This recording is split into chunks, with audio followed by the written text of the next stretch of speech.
Welcome back guys, एक और फिर से धमाकेदार वीडियो गाइस। इस वीडियो में क्लास 11th का जो आपका भौतिक शास्त्र का पेपर है, चलिए फटाफट इस वीडियो में जो है संपूर्ण सॉल्यूशन आपको देखने को मिलने वाला है। टोटल आपके 20 क्वेश्चन है, तो इस 20 के 20 सभी क्वेश्चनों की इस वीडियो में सॉल्यूशन मिलने वाले हैं आपको।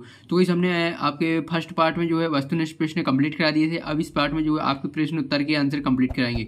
तो वही जल्दी से आप वीडियो को लाइक कर दीजिएगा, चैनल को सब्सक्राइब। वही हाँ, आपने अगर फर्स्ट पार्ट नहीं देखा है तो वही इस वीडियो के डिस्क्रिप्शन में हमने लिंक दे दी है, तो वही वहाँ से जाकर फर्स्ट पार्ट देख लीजिए वस्तुनिष्ठ प्रश्नों का सॉल्यूशन।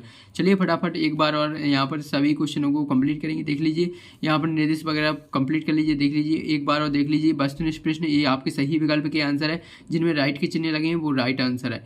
इसके बाद जो क्वेश्चन दूसरा है तो इसी क्वेश्चन दूसरा रिक्त स्थान के आंसर है। तो जल्दी से लगा लीजिएगा, यहाँ पर स्क्रीनशॉट ले लीजिएगा। इसके बाद नेक्स्ट पेज पर चलते हैं। तो इस नेक्स्ट पेज पर देख लीजिएगा, ये रहा आपका तीसरा क्वेश्चन। तो इस यहाँ पर तीसरे क्वेश्चन में आपको रिक्त स्थानों की पूर्ति करना है। जल्दी से इसका स्क्रीनशॉट ले सकते हैं। इसके बाद है यहाँ पर क्वेश्चन फोर में यहाँ पर आपको सही जोड़ियाँ का मिलान करना है। तो इस हमने अच्छे तरीके से आपको समझा दिया था फर्स्ट पार्ट में, जो है आपकी सही जोड़ियों के आंसर। इसके बाद नेक्स्ट जाता है, नेक्स्ट है पाँचवा। देख लीजिए एक शब्द में उत्तर बताना था, तो इसी एक शब्द में उत्तर देख लीजिए। उसी के सामने उनके उत्तर लिखे हुए हैं, पेन से हमने लिख दिए थे। चलिए अब क्वेश्चन नंबर छठवां से जो है इनके आंसर कंप्लीट करेंगे। यहाँ पर देख लीजिए क्वेश्चन नंबर छठवां क्या कह रहा है आपसे, यहाँ पर विमीय सूत्र से आप क्या समझते हैं। चलिए विमीय सूत्र की परिभाषा लिखना है, तो इसी रहा इसका आंसर। देख लीजिएगा यहाँ पर देख लीजिए, यहाँ पर विमीय सूत्र की परिभाषा लिखना है आपको। देख लीजिए इस तरह लिख देनी है, वह समीकरण जो किसी भौतिक राशि की व्युत्पन्न मात्रा को मूल मात्रकों को उचित घातों के व्यक्त करता है, विमीय समीकरण कहलाता है। इसका रूप है, देख लीजिए x बराबर m की घात a हो जाएगी, l की घात a हो जाएगी और l की घात c हो जाएगी। तो होता है जहाँ a b c स्थिरांक है। तो इस आप जल्दी से यहाँ पर इसका स्क्रीनशॉट ले लीजिए, क्वेश्चन छठवां का आंसर।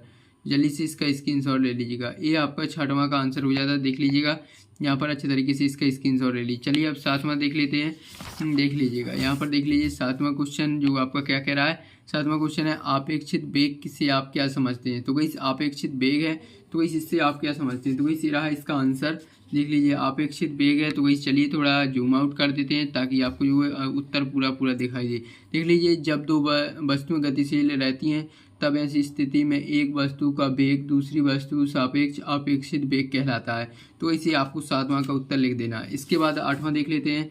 आठवां क्वेश्चन देख लीजिए आपका क्या कह रहा है। आठवां क्वेश्चन है जो सदिश के परिमाण से आप क्या समझते हैं।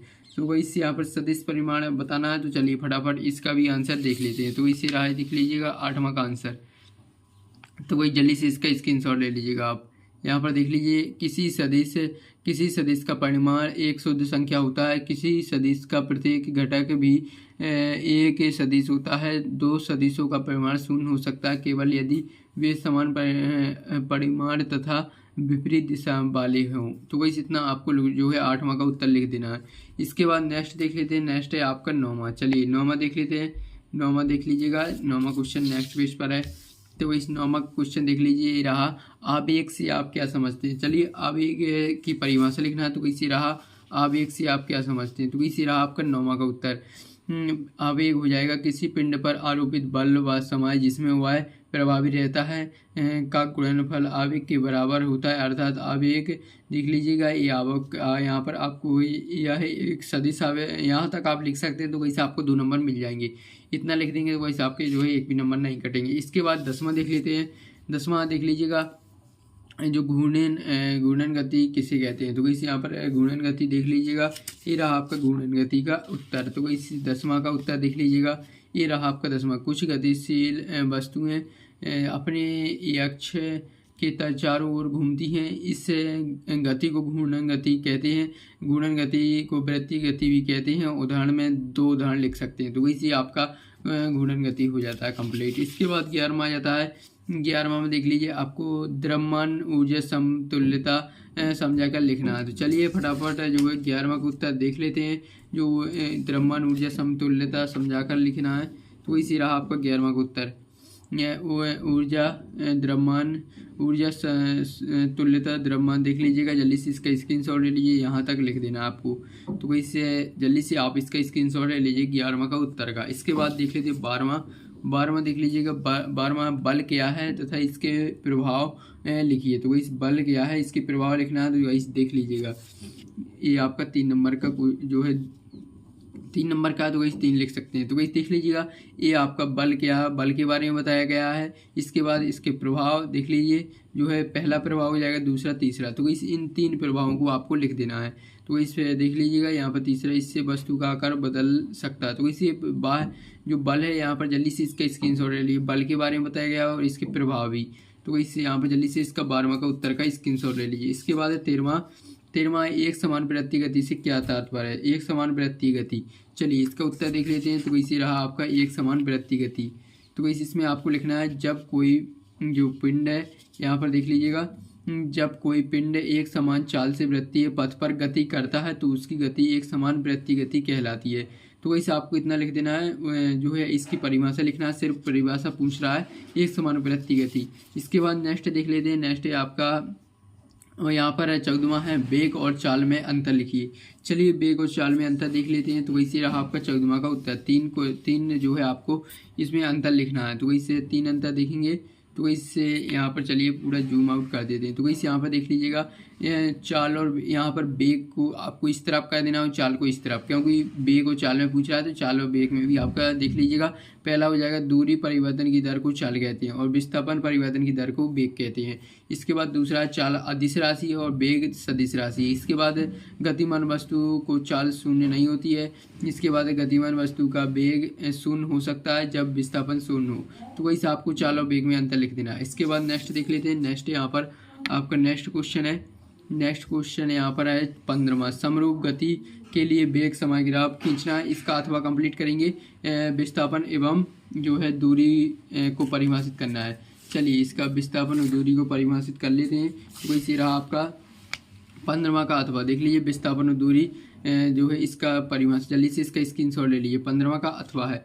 इसके बाद है 16वां में देख लीजिए, एसआई पद्धति की विशेषताएं लिखनी है। तो वैसे यहाँ पर एसआई पद्धति की विशेषताएं लिखना है। चलिए फटाफट यहाँ पर जो है, यहाँ पर 15वां का जो है, यहाँ पर 15वां का अथवा देख लीजिएगा, 15वां का अथवा हो जाता है। इसके बाद 16वां, इसमें आपको एसआई पद्धति की विशेषताएं, चलिए एसआई पद्धति की विशेषताएं देख लेते हैं। तो वैसे रही एसआई पद्धति की विशेषताएं। तो वही 3 नंबर का है। तो वैसे आपको 3 जो है यहाँ पर 3 विशेषताएं लिख देना है। हम 4 आपको दिख रहे होंगे आपको 4 विशेषताएं। तो इस 4 में से 3 याद कर लेना, क्योंकि 3 नंबर का है तो इस 3 याद कर लेना है। इसके बाद चलिए नेक्स्ट है 17वां देख लीजिए। यहाँ पर जो 17वां का अथवा कंप्लीट करेंगे, भौतिकी का विज्ञान की अन्य शाखाओं से क्या संबंध है। तो वही चलिए इसमें संबंध बताना है आपको। तो वही रहा इसका उत्तर देख लीजिए, काफ़ी यहाँ पर छोटे यहाँ पर टेक्स्ट में है। तो वही चलिए यहाँ पर 2 बार में इसका स्क्रीनशॉट ले लेना है। तो वही इतने का पहले आप स्क्रीनशॉट ले लीजिएगा, यहाँ तक स्क्रीनशॉट ले लीजिए फर्स्ट पॉइंट तक। इसके बाद नेक्स्ट है यहाँ पर, नेक्स्ट नीचे तक देख लेते हैं। तो वैसे यहाँ पर देख लीजिएगा, दूसरा से यहाँ पर चौथा तक स्क्रीनशॉट ले लीजिएगा। तो वैसे आपका 17वां का अथवा हो जाता है। 4 नंबर का तो काफ़ी लॉन्ग है। इसके बाद जो है 18वां देख लेते हैं। 18वां में देख लीजिए आपको क्या करना है। 18वां का देख लीजिएगा, यहाँ पर 18वां में इसका देख लीजिए, वृत्ति गति किसे कहते हैं। एक समान के लिए वृत्ति गति के लिए अभिकेंद्र त्वरण ज्ञात करना है। चलिए अभिकेंद्र त्वरण ज्ञात कर लेते हैं। तो वैसे रहा इसका उत्तर देख लीजिए, काफ़ी लॉन्ग आंसर है। तो वैसे यहाँ पर चलिए जूम आउट कर देते हैं, 2 बार में इसका आंसर का स्क्रीनशॉट ले लेंगे। तो वैसे यहाँ पर देख लीजिएगा, ये रहा आपका 18वां का।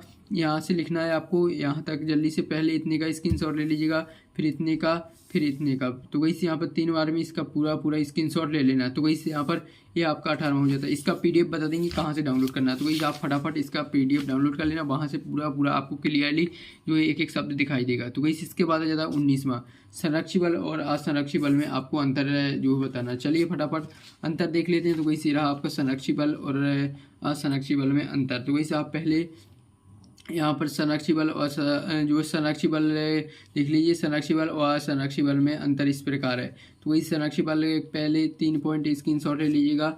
इसके बाद नेक्स्ट है असंरक्षी बल। तो वही असंरक्षी बल के जो 3 पॉइंट स्क्रीनशॉट ले लीजिएगा, एक पॉइंट और लिख देना क्योंकि 4 नंबर का। इसके बाद है यहाँ पर 10वां जो है 20वां है, कोणीय संवेग, जो कोणीय संवेग और बल आघूर्ण में संबंध स्थापित करना है। चलिए तो वही इसका अथवा वाला कंप्लीट करेंगे, क्योंकि ये वाला सिंपल है। विक्षेप गति किसे कहते हैं। तो वही चलिए विक्षेप गति के बारे में पूरा देख लीजिएगा। तो वही रहा इसका उत्तर। चलिए फटाफट यहाँ पर इसका स्क्रीनशॉट ले लीजिएगा। तो वही देख लीजिए, विक्षेप गति के बारे में आपको लिखना है। तो वही आपने बहुत पढ़ा होगा कोचिंग वगैरह में, देख लीजिएगा। यहाँ पर इसका स्क्रीनशॉट ले लीजिएगा, ये यहाँ से यहाँ तक है। इसके बाद है यहाँ से यहाँ तक, पहले यहाँ से यहाँ तक जल्दी से पूरा स्क्रीनशॉट ले लेंगे एक ही यहाँ पर 3 बार में। तो वैसे इतना है, इतने का स्क्रीनशॉट ले लीजिए। इसके बाद है यहाँ पर इतना, तो वही जल्दी से इतने का स्क्रीनशॉट ले लीजिएगा, सभी का स्क्रीनशॉट ले लीजिए। इसका पीडीएफ अगर आपको डाउनलोड करना है तो वैसे आपको टेलीग्राम चैनल में ज्वाइन होना होगा, वीडियो के डिस्क्रिप्शन में लिंक मिल जाएगी, तो जल्दी से इसका पीडीएफ भी डाउनलोड कर सकते हैं आप इसके सॉल्यूशन का। तो वैसे मिलते हैं नेक्स्ट वीडियो में यार, वीडियो को लाइक कर दीजिएगा, चैनल को सब्सक्राइब। तो वैसे मिलते हैं नेक्स्ट वीडियो में।